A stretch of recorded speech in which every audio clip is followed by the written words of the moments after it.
Hi, my name is Ryan Sansone, and this is my speech on the stigma of mental illness in America. Mental health is perhaps the most stigmatized and unrecognized part of society's everyday health. It is an issue that plagues young Americans and even the generations before them. However, some people belittle the topic, while others advocate for its importance. But how do you judge mental health? How do you diagnose it when it is not something that you can physically examine? Where do you draw the line between sadness and depression?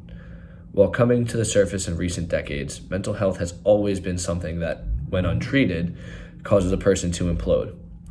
So where does this start? What is it all about, and what does it entail? The earliest notice of mental health being an issue came in the before Christ era.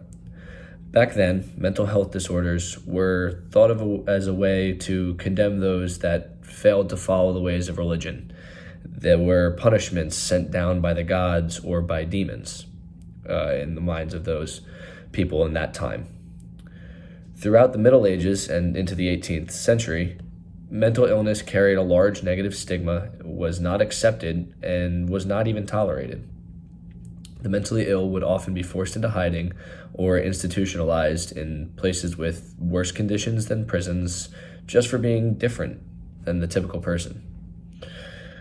While there were some revolutionaries, such as Hippocrates, that attempted to treat these individuals by changing their environments or medicating them, the negative stigma still persisted.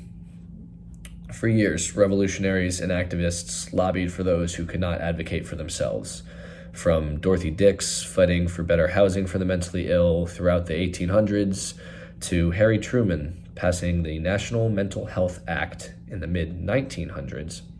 Brave souls everywhere sought to annihilate the stigma around mental disability. Fast forward to today's society, mental illness is finally starting to be treated as a serious disorder. Taking care of health in all aspects is now taught in schools, including mental health. Professional sports players speak out for those who suffer from depression and anxiety, and therapists are readily available for those who are in need of help. However, despite all this, there are many people who still take it lightly and believe that it is mental weakness rather than a legitimate disorder. For example, Dallas Cowboys quarterback Dak Prescott spoke out in early 2020 about a deep depression he fell into following the loss of his brother to suicide earlier in the year. Following this announcement, sports analyst Skip Bayless went on live TV and condemned Dak for admitting these struggles, stating that he was showing a sign of weakness and essentially saying that because he was the captain of a football team, he needed to show strength and mental toughness and not admit the hardship that he was going through. Despite centuries of activism, in 2020, there is still a negative attitude that surrounds mental illness in the United States and even in the world in general. Perhaps the most difficult part of this issue is the pure invisibility of it. From the surface, it is impossible to tell what someone is going through in between the ears. Many think that some individuals fake these disorders for attention. And given today's volatile society, it is very difficult to tell just what is real and what is fabricated. People that seem to have perfectly good mental health can have a drastic change on the drop of a dime for multiple reasons, but this can cause disbelief since their previous outward demeanor would never indicate that they'd suffered from any problems.